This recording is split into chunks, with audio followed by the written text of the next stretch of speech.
Специално за шоуто, Любо, тази вечер ще открият едни танцори, като заговорихме за танцори наистина, които се представиха блестящо по време на кастингите. Публиката крещеше още, още! Асен им каза, между другото, аз като една клюкарка, защото помня всичко, Асен им каза, че е впечатлен от общата енергия, която излъчват и колко им личи, че са приятели. Любо остана безразличен и каза не, но за сметка на това Ваня възкликна: имало много яки танцори във Варна.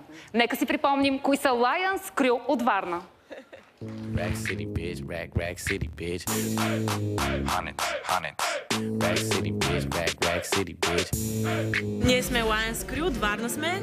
Занимаваме се с танци от близо 10 години. Супер обикновени хора, които имат много големи мечти и имат супер развинтено въображение, което ще ви покажем. Няма търпение. Чувстваме се странно, защото за първи път вземаме участие в България търси талант. Притеснение, развълнуваност, но са хубави чувствата. Имате нужда от още тренировки, но нещо, което много ме изкефи, което рядко виждам, когато българи танцуват, е да се танцува с лицата. Не искам танците да се превръщат в състезания, по-скоро в изкуство, и това кой е по-добър и кой ще е за мен няма никакво значение. Важно да си част от тази игра. Ето големият човек от най-вляво, който е. Ники, ева лапич. Така се танцува. В името на танца аз влагам всичко. В смисъл, влагам сърцето си, влагам емоция, влагам абсолютно всичко. Благодарение на танца аз оживях се. Имам изкарани тазобедрени стави. Правихме операция на гръбнака. Минал съм през няколко операции, които бяха на краката. Но в един момент просто реших да започна да занимавам с танца и реших да се боря. Понякога ми идва да се откажа, понякога просто искам да спра, танцувам, но винаги има нещо, което ме връща обратно, и това е отбора ми.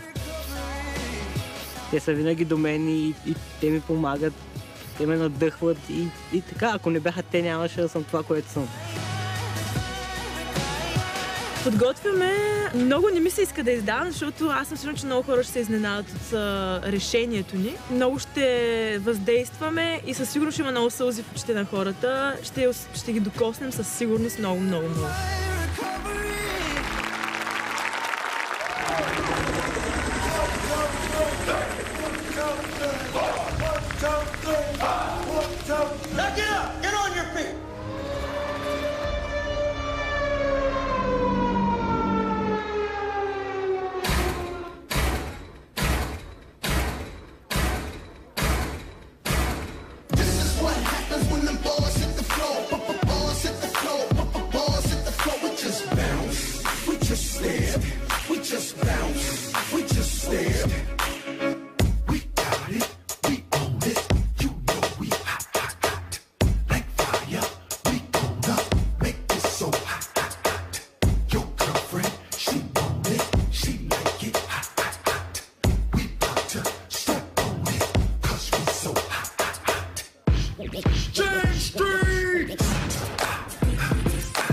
Моля вашите аплодисменти за Lions Crew.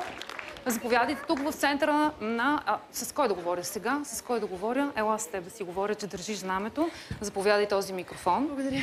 Така, едно невероятно изпълнение, между другото. Вашите аплодисменти отново. Наистина беше много впечатляващо. Аз малко се изплаших.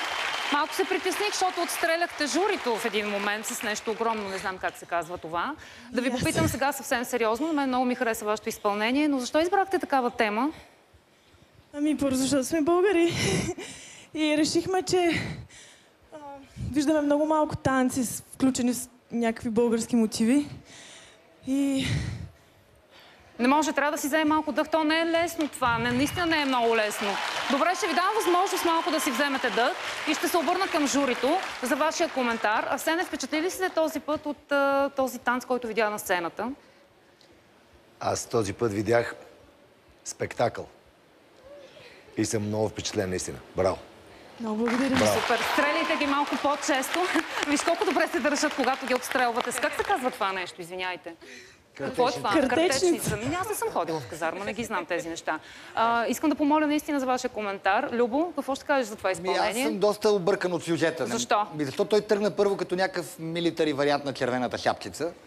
Къде видя червена шапчица? Освен червения бретон. Време имаше етюди с тази шапка. После изведнъж се развя над някакви руини. Това Варна ли беше? Не познах на картината. Варна последните 4 години, да. После развя българското знаме. Странен сюжет. Не схвана сюжета или ти е странен? Странен ми е малко. Обясни сега и после ги отстрелите истински. Идеята в самото начало е как се събираме от всички краища и сформираме наша армия. И това е повърхностно погледнато от ваша гледна точка, защото има много по-дълбок смисъл. Това не е, което искаме да покажем. Искаме да покажем, че трябва да се събудим. Сега по-ясно ли стана? Вече разбрах. Че всеки може да е сила. Въпросът е, че трябва да се обединим, за да сме сила. А ние като се обединим, сме сила. Събираме наша армия и си отвоюваме Крим от руснаците. Не точно в буквалния смисъл. Много добре ме разбрахте, съм сигурна в това. Ама харесва ми това настроение на сцената. Много ми харесва как отговаряте на журито. Видях, че Ваня много бурно аплодира това, което те казаха преди малко. Ами абсолютно. Какво ще правиме ние дискусии тук за някакви конкретни неща? Тук ставаше въпрос за общото израстване на едни млади хора, които ще се борят до край и ще победят. Това е положението. А дали било не нам си, какво си там, дето взе да ги въртиш, много е сложно вече всичко. Много добре започваме. Да кажа, че съм горда с това, което видях. Страхотно начало на шоуто. Благодаря ви, страхотни сте. И това, че включихте един вик в средата на танца е невероятно. И мисля, че е невероятно начало. Благодаря много. Есил, какво ще добавиш? Ние сме убити. Това е ясно. Вие сте отстреляни, сега отговори като една отстреляна. Наистина беше много внушително. И аз не мога да забравя, още ми е в ушите този вик. Беше много силен момент. Аз мисля, че това беше кулминацията на танца. Въобще, вие много се надявам, така както започнахте, въпреки че сте воинствено настроени, да спечелите битката на България търси талант. И искам само да ви кажа, че те ви застреляха с любов, не с друго. Само това искам да добавя. Аз за това говоря такива хубави неща. Благодаря ви много, че се разбрахме взаимно. Благодаря ви още веднъж. Аплодисменти за тези прекрасни млади хора, които пледират към това да се обединяваме. Много ви благодаря. Уважаеми зрители, ако изпълнението на Lions Crew ви е впечатлило, може да ги подкрепите с SMS на телефон 19 630. Защо избягахте? Трябваше да ми правите тук компания. Ако обичате, се върнете. Младите, обединените, заповядайте отново при мен на сцената. Много държа да сте при мен. Нищо, те ще се върнат в един момент, но аз пак да ви кажа, защото е много важна информация. SMS на телефон 19 630 за абонати на MTEL, Global, Viva.com или да се обадите на номер 09 01 63 030 дълъг телефон, че трябва да си го запишете и да го запомните. От стационарен телефон трябва да се обадите. Линиите за гласуване са отворени и ще останат така до четвъртък. Дайте своя глас и на официалната страница на шоуто talant.btv.bg. Там е безплатно. Аплодисменти! Но да знаете, че там имате право само на 3 гласа за всеки концерт. Останете с нас и след рекламите първият голям концерт на България търси талант е едва в началото.